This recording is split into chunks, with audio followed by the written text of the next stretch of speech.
Hello, my name is Connie Skomra, and I want to thank you for joining me on this lightning-fast run-through of Python's magic for machine learning in 15 minutes. This is going to go fast.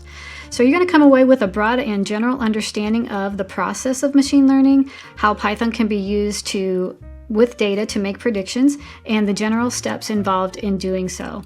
There are two prerequisites you're going to need in order to follow with me. One is setting up a mini conda environment, and the other one is loading it with Jupyter, Panda, NumPy, Pickle, and scikit-learn.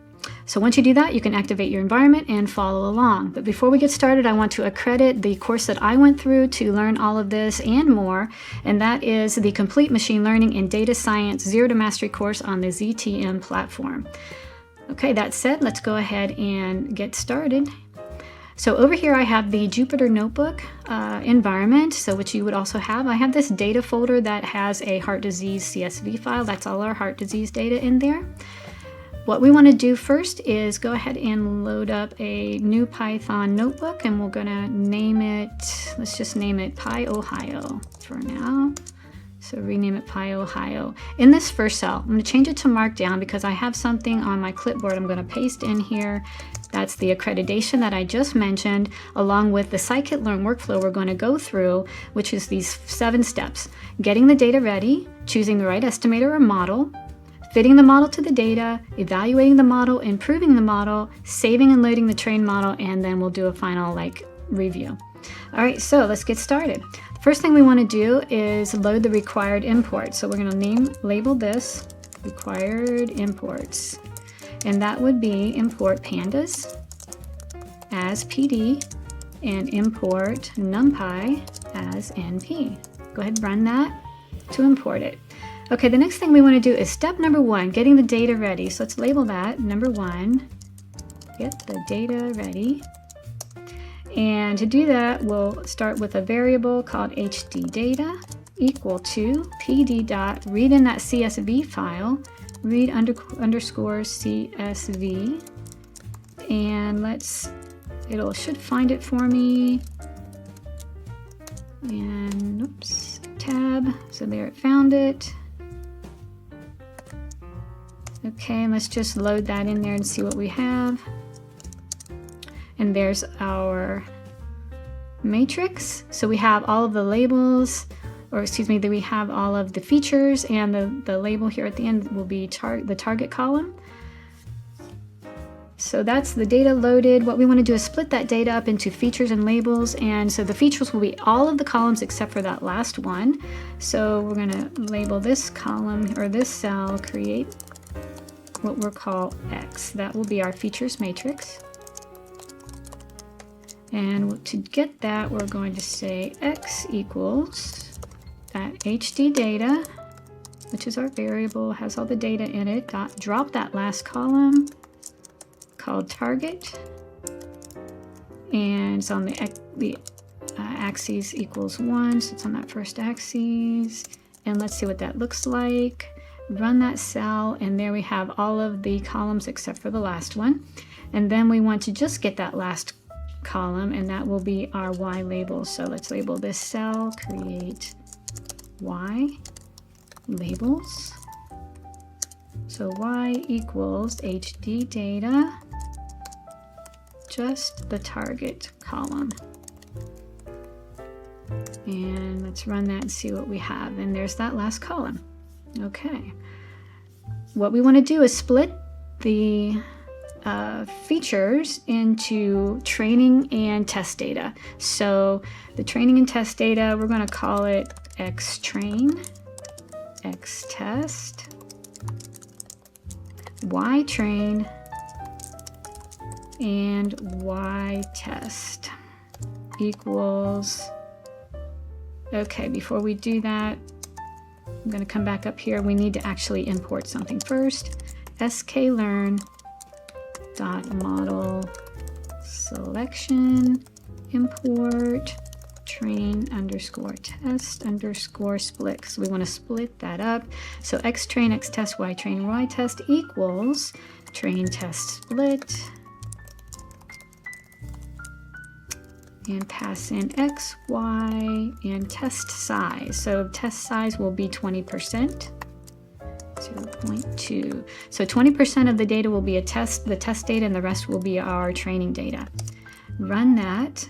Okay, so that was number 1. We're going to do number 2 now, which is choosing the right model. So let's go ahead and label this. Choose the right model. Now, for expediency's sake, I've already chosen the model to use, and that's a random forest classifier. And you can go on to Scikit-learn's website and learn all about that. But for our purposes, we're just going to say CLF, which is the variable we use for classifier, random forest classifier. But before we do that, we actually have to import it. So from sklearn.ensemble import random forest classifier,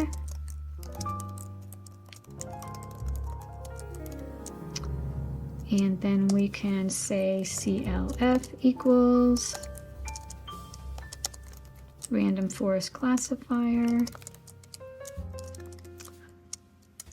And then with that, we're going to keep the default hyperparameters on the classifier. The hyperparameters are the things the little knobs that you can tune the classifier or the model with. We're going to just keep the default, but in order to see what that is, we can do clf.getParams.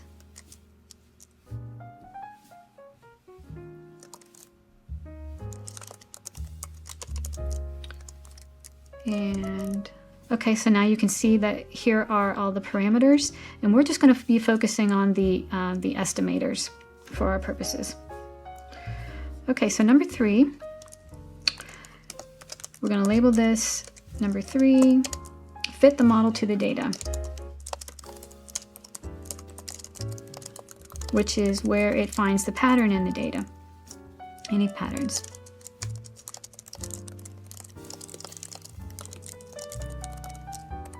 So clf.fit, pass in xtrain and ytrain.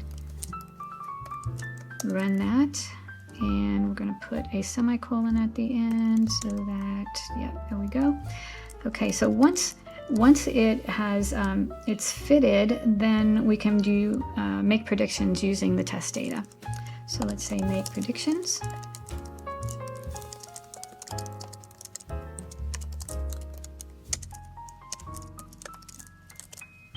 Ypreds, we'll call it, equals clf.predict, pass in xtest.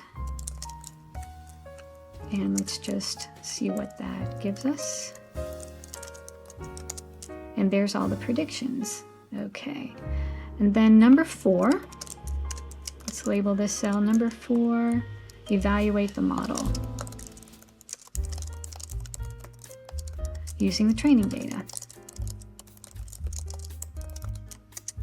So there is a method called score that we're going to use for that. clf.score xtrain, pass in xtrain and ytrain, because we're going to score it with the training data. And that gives us 100% result, which it should be since it's the training data. And now we want to give it data it has never seen before. Evaluate the model using the test data. Not seen before. Okay, and that's going to be clf.score and pass in the test data. x_test and y_test. All right, so that gives us a result of about 82%. Okay, so number 5 is we want to try to improve the model. So let's go ahead and label this. Number 5, improve the model. And remember, we're going to try to use different estimators. So we're going to use a for loop for that. So for I in range, and we'll start with 10 estimators and go up to 100 at increment of 10. And we'll start with printing a formatted string that says trying model with I this many estimators. Okay, and then the next line will be actually calculating CLF equals, so setting that to that random forest classifier, setting in estimators equal to I, and then we need to fit it, dot fit, and pass in the training data, x underscore train, y underscore train, and then we're going to print another formatted string that says model accuracy on the test set, and print that out. So we're going to calculate that to be CLF.score, pass in x underscore test and y underscore test, multiply that by 100 to give us a percentage, and format that by, let's say, 2 decimal places, and put the percentage sign on there. And then we'll print an empty line. Run that, and now we see we have our estimators at 10, 20, 30, etc. And looks like the best one we got on this one is about 86.89. Not too bad. Our original one was 82. Okay, so finally what we want to do is save the model and then reload it. So that's number 6. Save the model. So we'll use pickle for that. So we need to import it, import pickle, and pickle.dump. And we're going to dump the model, and we'll dump it to a file. So we use the open function. Let's call it random forest model.pkl, and we need to write binary. Okay, so if we go back over here to the home screen, we can see that it actually wrote the file, but we want to load it. So let's say and load it. And to load it, we're going to use pickle again. We're going to call the loaded file rf model equals pickle dot pickle dot load. Open the file. Open random, there we go, and we need to read binary this time.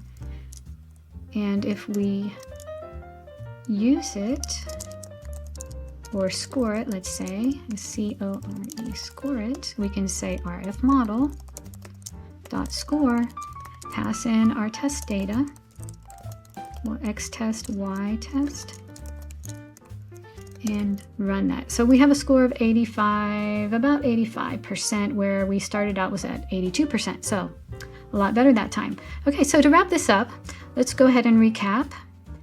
We have just went through a full scikit-learn workflow, and we're going to, what we did was got the data ready. We chose the right estimator or model. We fitted the model to the data. We evaluated it, we improved it, and we saved it and loaded it and scored it again. So that's it. Thanks for joining me.